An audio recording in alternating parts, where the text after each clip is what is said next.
Ce sont des cambriolages qui s'accompagnent souvent de violences. Ces derniers mois, plusieurs personnalités en ont été victimes. Dernier en date, le chef étoilé Jean-François Piège. C'était il y a 2 jours, vendredi. Des braquages à domicile appelés homejacking qui interrogent les enquêteurs. Vous allez voir que bien souvent, les voleurs ont récupéré les codes d'accès au bâtiment, comme nous l'expliquent Baptiste Guémet, Philippe Vogel et Maureen Bajac. Système Wi-Fi avec une caméra solaire. Caméra, détecteur de mouvement, diffuseur de gaz lacrymogène, Thibault a transformé sa maison en bunker suite à un cambriolage. En pleine nuit, alors qu'il était absent, 2 hommes ont fracturé sa porte. Ils emportent avec eux plusieurs objets de valeur et prennent la fuite avec sa voiture.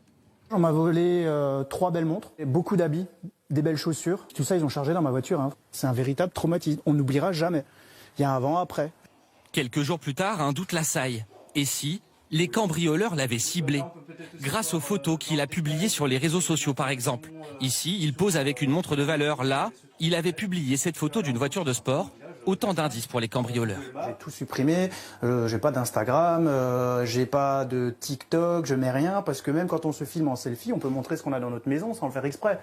Si certains cambrioleurs agissent encore par opportunisme, ils sont de plus en plus nombreux à mener un minutieux travail d'investigation avant de passer à l'acte.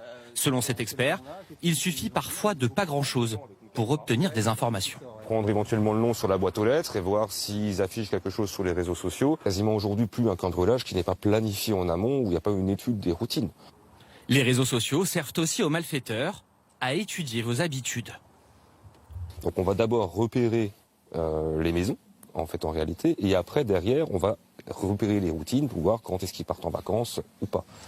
Repérer les accès, les possibilités de fuite et rentrer dans l'immeuble en évitant d'être repéré. Pour obtenir les codes d'accès, certaines équipes vont jusqu'à soudoyer des livreurs de colis, de repas, des installateurs Internet, bref, tous ceux qui peuvent accéder à votre palier. Dans le jargon, cela s'appelle une filoche. Ce jeune affirme avoir participé à plusieurs cambriolages ces dernières années. Les gens s'affichent trop sur les réseaux sociaux, donc c'est quelque chose de dangereux.